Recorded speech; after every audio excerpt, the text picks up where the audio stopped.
This is Yolt FIFA Gaming, and today I'm showing you guys a hybrid. Now I did show this on my old channel, Luke and Bros FUT. That channel is not active anymore, although it's still you can still find it. But this is the hybrid that I've managed to build, and it's a pretty good team. I think I really like it, and it's very successful. I've won, I'd say, most of my games with it. I've only lost to extremely sweaty, like 5-2-1 teams. And basically, it's a great team to build, and it's not on the expensive side either.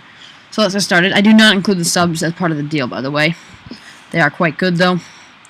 And yeah, so let's start off with our strikers and with the Runa Kone. Now, on my old team, this used to have Fernando Torres, but I felt that Kone was the better player. Now, I did give him some stat upgrades, which I do like to do, but as you can see, he's played 2 games and scored 1 goal, whereas, which is a pretty good record for a striker, whereas Torres has only played, when he was on my team, he played 14 games, and I believe he only scored, like, 5 goals, which is not, too good. I did like Torres, but I think Kone is a better deal, and I needed to sell Torres just for some cash, which I really wanted to get.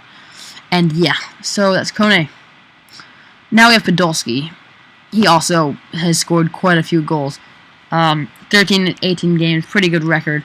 And he's just a great player. Very OP, great shot, great dribbling, great passing. And not great passing, great pace.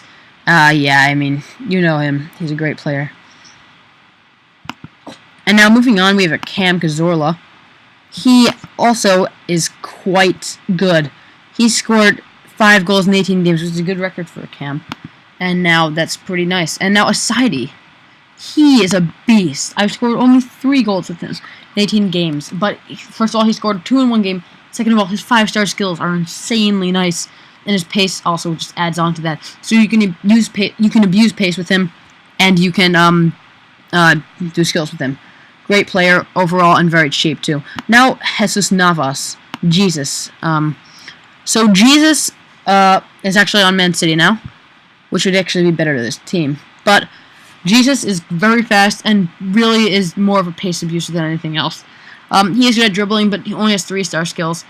And no, he has 4-star skills. Sorry, 3 or 4. I'm sorry, cannot remember. But he's good dribbling. He's very quick, and he's very just good on the ball.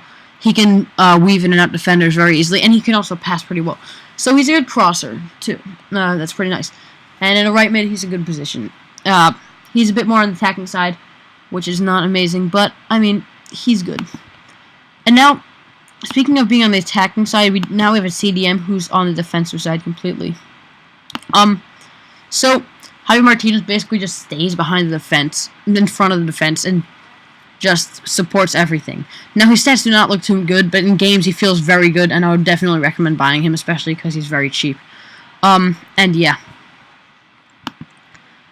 Finally, next up we have Arteta, who's a bit more of a creative player, more creative, say, CDM.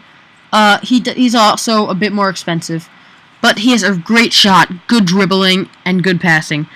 As you can see, his defending's not good. His more stats 66, which is his pace. So really, he's just a quality player. He's a great player to have in there. And for chemistry reasons, he's great, and just for playing, he's great. And as you can see, he scored 2 goals in his 18 games. By the way, we can look at Jesus' record, which is actually pretty nice. 5 and 18. Him, I think he scored like 1. Yeah, 0. Yeah, he's not a goal scorer. They're center backs. These guys score so much. Well, they're not really, but for center backs, they're so good. Start with David Luiz. He once scored 2 goals in 1 game, in the same game. Insane. And there was just one time in a game, literally, he got an assist by dribbling a whole team, because of how strong he is and how freaking overpowered he is. He's just amazing. So he's definitely the #1 center back in the game, in my opinion. Just overall, just buy him now, because he's so good. And, yeah, just one of the MVPs of this team. So good. That's David Luiz. Now, moving on, we have Dante, another Afro in the team. And he's also scored a goal. Well, but, as you can see, not the best pace. but his pace does feel better, and he has good defending. He's just OP. Also, he has good passing. Do not forget that. But he, now, he may not look, like, amazing, but believe me, when you play with him in the game, he's very OP. Recommend him completely. And he does have a team of the season as well. Now, Boateng, his Bayern teammate, insanely overpowered. Forget the defending. Look at his pace. And look at his passing. He's just amazing. Another overpowered player who can pass and who has pace. And, like, really, he's just one of the guys who's very valuable. Although he is on the pricier side. No, not really. He's not very pricey. But he's a bit more expensive than Dante. And about the same as David Luiz. Sorry about that. But now, finally, our goalkeeper, we have Tim Vesey. Now, he's saved me so many times from just dying. But I think his one flaw, I'd say his one flaw is basically, sorry, I just had to punch the wall there. No, I was joking. I just, clapped. But his one flaw is that he kind of lets in easy goals, which is a pretty big thing with age-rated goalkeepers. But yeah. So that's the team for you. Thanks for watching. This has been Yolt FIFA Gaming. Peace.